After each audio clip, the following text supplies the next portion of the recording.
Welcome to Man Does Tech, where I solve the problems you didn't even know you had. In this video, I will explain how to replace a Toyota Camry passenger side mirror. First, gather your essential tools, including a screwdriver set and a trim removal tool. Next, ensure you have the correct replacement mirror assembly for your specific Camry model. Always park your vehicle on a level surface and turn off the engine before beginning any work. This preparation ensures a smooth and safe replacement process. To begin, carefully remove the interior door panel. This step provides access to the mirror's mounting hardware and electrical connections. Next, locate and disconnect the electrical wiring harness attached to the mirror assembly. There are typically 3 or 4 mounting nuts or bolts holding the mirror in place. Unscrew these.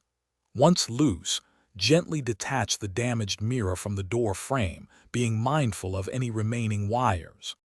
Now, carefully position the new mirror assembly onto the door frame, aligning it with the existing studs.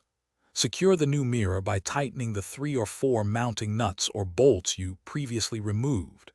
Reconnect the electrical wiring harness to the new mirror, ensuring a snug fit.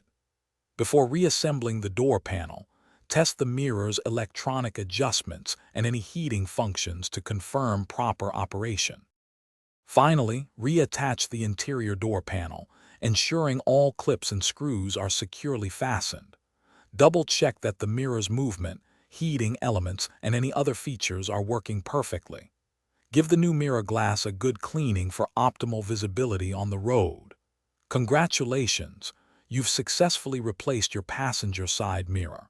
Drive safely with your clear new view. Thanks for watching. If you found this helpful, don't forget to like and subscribe.